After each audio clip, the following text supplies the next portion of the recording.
the Maw and Disorder Mini-Set has been announced, and we've got some new cards to talk about, some legendaries in this video, kicking things off, as you can see behind me here, with Sylvanas, the Accused, a new 6-mana 5/5 neutral that harkens back to the OG Sylvanas card. This time around, though, she's Battle Cry, destroy an enemy minion, and infuse 7, take control of it instead. So I think at a base level, Sylvanas here is certainly okay. Just, you know, nice removal effect, play a 5/5. Sometimes you'll be okay with Sylvanas at a base level. You're probably not ever super excited about that play for 6 mana. That doesn't exactly keep up with the pace of modern day Hearthstone, but in a pinch, she's not dead. She has a base effect that is still useful.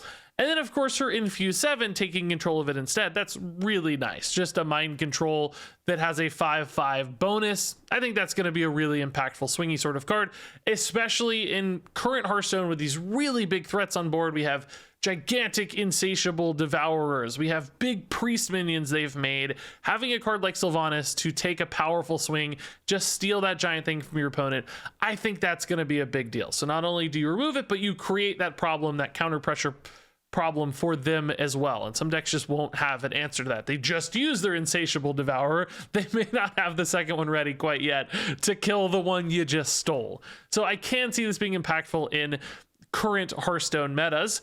If things get faster, you know, if they don't have a lot of big minions, people start going a lot wider and a lot faster, maybe Sylvanas falls out of vogue a little bit there, but for now, I can certainly see some applications. Now, Infuse 7 is a really high infuse total. That's pretty scary. We've seen a lot of cards at the Infuse 5 or less breakpoint succeed, but I do want to keep in mind that Huntsman Altimore is a card that's getting played at Infuse 8 for his final form. Now, he also has that Infuse 4 middle step as well, but as we said for Sylvanas, she has a baseline effect that's not terrible. So if you have to play her, that's okay. And I think there are plenty of decks right now that can sit on a card like Sylvanas in hand for that Infuse 7 without a big risk. Infuse 5 to 7 is not that big of a jump most of the time. We've got things like Relic Demon Hunters, we've got Rampy Druids, we've got Control Shamans. All of those seem like really nice fits for Sylvanas because they're able to go a little bit longer into a game. They're already playing Devourers and, you know, Denathrius and all these other big Infuse targets as well. I think Sylvanas makes sense in those decks. So in a 40-card Renathal world, I'm sure a handful of decks will find a reason to run Sylvanas. If you get into 30-card decks or faster decks, she's not going to make the cut. I don't think she's a universally used everywhere sort of card, but still a really good one for those kind of late-game decks we see succeeding right now in Hearthstone. So here we have, next up, one of the craziest legendary cards I've ever seen. This is the Jailer, a new 10-mana, 10/10, neutral legendary, battle cry, destroy your deck, and for the rest of the game, your minions are immune.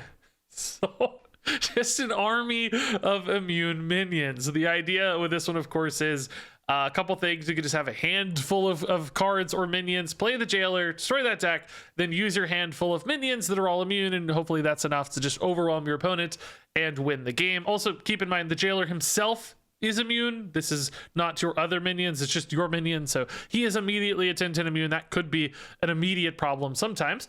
Also, of course, you have things that could add cards to your deck after the fact. We have things that put cards in deck. Kazakusan, for instance, comes to mind. Even in like Warlock, for instance, there's still Niru, the Fireblade. You can destroy your deck and then play Niru and have a board full of immune imps. Turn after turn, just summoning a board full of immune imps. So there can be some absolutely crazy things that happen on the back of the Jailer. Now, I do want to clarify a few things about immune because I know this can be confusing despite Raid Boss Onyxia being in standard format right now and played a lot. Immune does not mean totally unkillable. There are still ways to kill immune minions. So any sort of universal removal effect like a Twisting Nether or a Brawl or a Gigafin, those will still eat and remove immune minions, so they can be killed or destroyed. There will be decks that have tools to answer a few turns of immune minions for sure. So it's not just like an instant I win button in all cases. Not to mention, of course, you're exposing yourself to things like fatigue risks, where if you don't win in a few turns, you might just get overwhelmed by fatigue, or your opponent might find enough damage in combination with fatigue to punish you. You're also ultimately probably just playing a 10/10 for a turn, which that alone might be hard to find time to squeeze in. a naked 10/10 in this case. Yes, he's immune, but that's okay. Also, keep in mind, taunt and immune don't interact. Immune negates taunt, so it's not like you can just give this card taunt and be immune and haha, you can never attack me. It doesn't work. Anything with taunt and immune, they cancel out the taunt, so you can still attack through taunt and immune minions, no problem.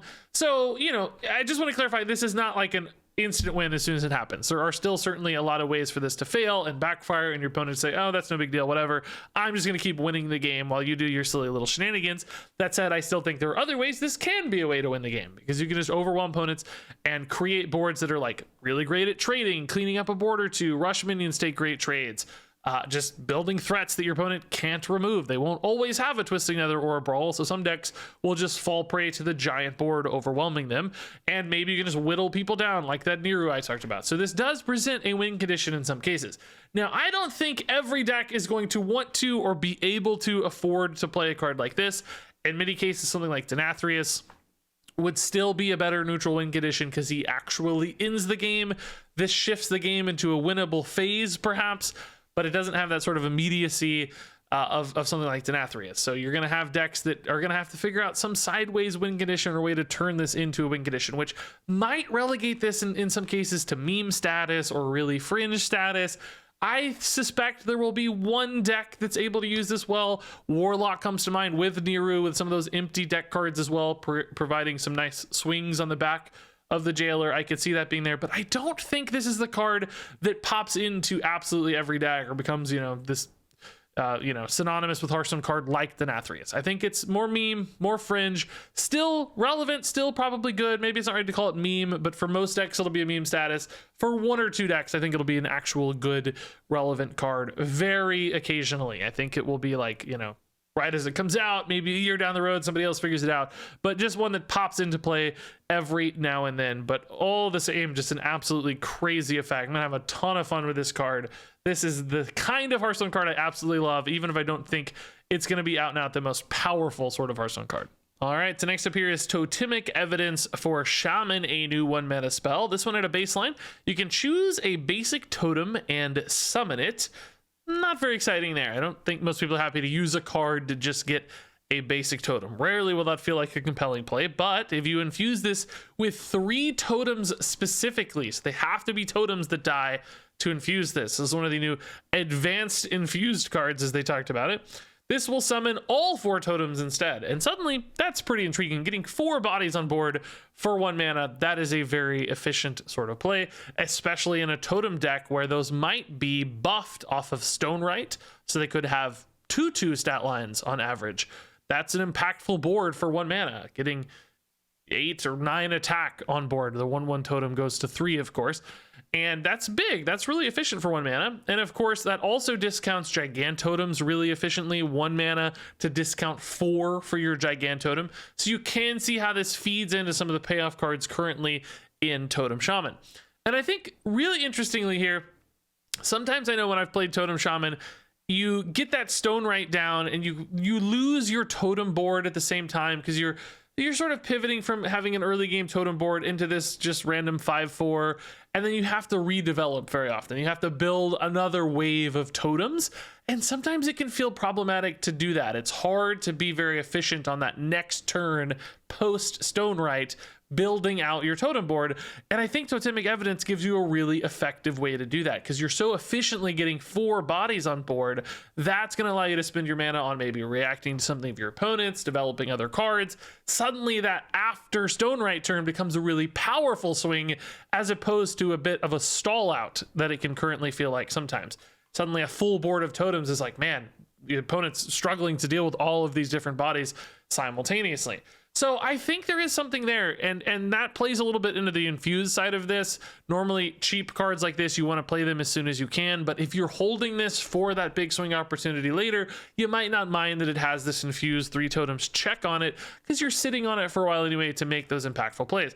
Now, that said, of course, this is all tied into the success of Totem Shaman. If Totem Shaman doesn't get there, if it's not a good enough deck, I don't think Totemic Evidence is a card you run outside of Totem Shaman.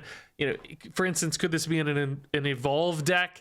I don't think the totems evolve efficiently enough compared to other evolve setup cards. So even though this goes wide, I don't really see it there. So very much has its fate tied to totems. Will those get enough support? I don't think this card alone is enough to push Totem Shaman into playability, but you're seeing more and more pieces come together, and I think we're going to see this deck on the fringe of success. One or two more pieces of this puzzle, and Totem Shaman might actually be a viable mid to low tier ladder deck at this rate. All right, next up is Due Process, and this is such a cool card. There's so many different angles to look at this one from. It's a new 2-mana nature spell for Druid. It reads, for the rest of the game, players draw an extra card at the start of their turns. This is a symmetrical card draw effect. Both you and your opponent are going to be drawing an extra card, so you get 2 each turn instead of 1 just off your natural draw. And the way this reads, it should stack as well. It doesn't say a second card, it says an extra card. So if you played 2 of these, you get 3 cards each turn. You could obviously play against another Druid who's also playing these.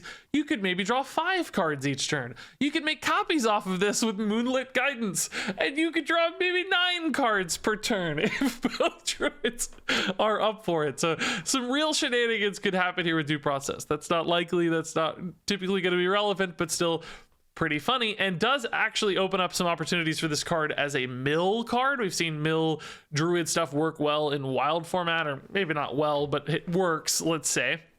Certainly an archetype I've had a lot of fun with in wild, and this is forcing your opponent to draw cards. That's really powerful for a mill deck when you have things like Jade Idol to fall back on, and that's even kind of a fringe possibility in standard. We have some things like the Shellfish that makes your opponent draw cards, so there is a really tiny chance of some mill shenanigans in standard format for Druid as well, with like Death Rattle synergies. I'm excited to try that.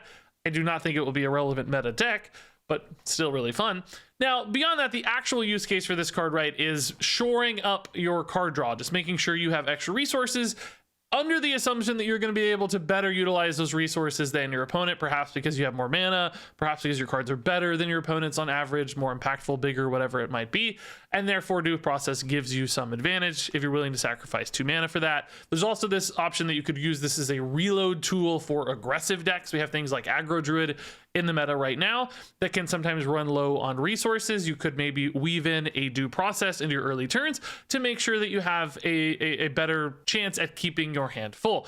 Now, for that Aggro Druid side of things, I don't really love Due Process there, and I'll explain why. It's because this card essentially gives you a trickle of cards over time. You're getting 1 extra per turn, and I think for a deck like Aggro Druid, that deck wants to win in waves. It wants to build a big threat board and try to leverage that into just overwhelming your opponent. If they start to deal with that, you want to build another wave of threats. So you need your cards to come in chunks effectively. You need to play a few things all at once, and then if that gets dealt with, a few things all at once. Playing out 1 or 2 cards at a time can be tough, particularly if you're sacrificing 2 mana early-ish in a game with a card like Due Process, because you're giving up the board, you're giving up your opportunity to develop some tempo to get that trickle of card draws.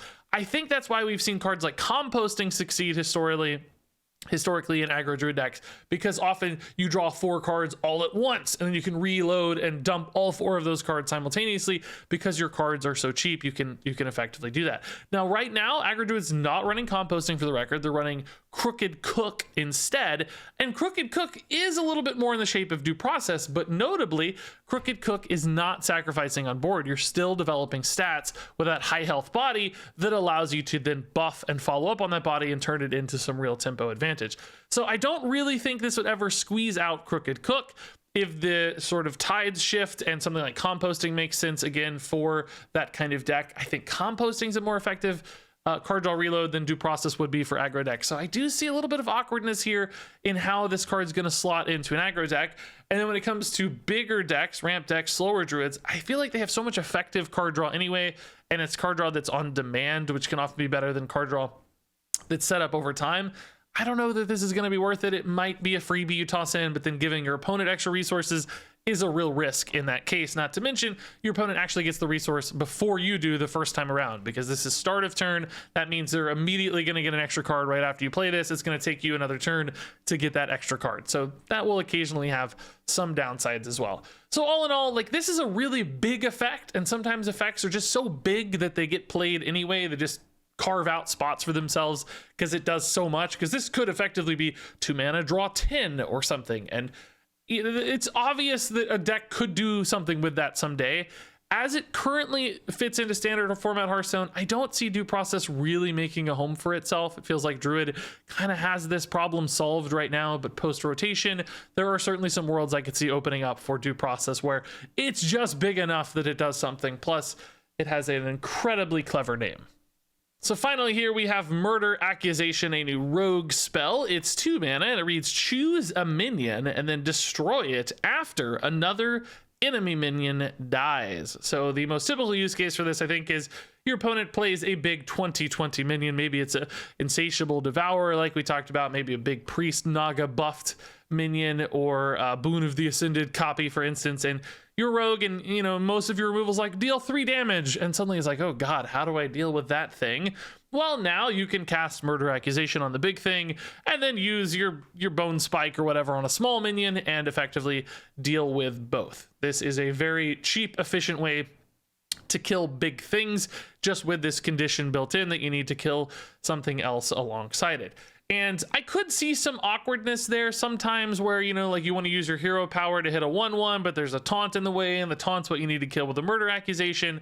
So it might actually demand other cards in hand to make this one work. When it does, it will probably be very efficient, very high tempo sort of play, but awkward. And I don't know that Rogue really wants to do this right now. I think Rogue is often a lot more proactive in their game plans. They want to develop the threats, they want to create the pressure. And sometimes cards like this that don't necessarily, you know, for instance, Sap is a comparison. Sap was great because you could just say, okay, this works. Get that thing out of my way. I'm not going to deal with it. I'm going to kill you. I don't have to support it. I don't have to follow up on it. And it removes taunts primarily, which is really nice too. Murder Accusation, I don't think has that same utility as a card like Sap. Yes, the problem's dealt with forever, but rogues don't usually care about dealing with problems forever. They want to deal with problems right now just so that they can get through and start punching you and win the game, or use their big stuff, their big Draka weapons, their big graveyard dudes to just punch you in the face a lot. And I'm thinking most rogues right now, as we see it, won't really need a card like Murder Accusation to support those game plans. Maybe when it's occasionally discovered off something, you're really happy. It feels like a powerful, efficient play in those cases. But I think as far as making it into a deck list, I'm not sure this one really gets there on average. I think most decks will happily leave this in the collection manager and say, no, I've got better things to do. I've got more impactful things to do, cheaper things to do. So I'm gonna pass on Murder Accusation for now.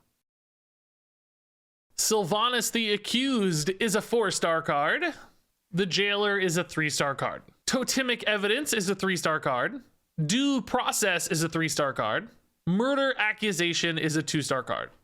And there you go, folks. That wraps it up for the very first Maw and Disorder card review. And let me know what you think about these cards in the comments below. Stay tuned this weekend for additional card reviews. I'll try to keep it to 1 a day, so kind of catching up at the last review of each respective day. So stay tuned for those. I won't be going like on the first card of the day, for instance.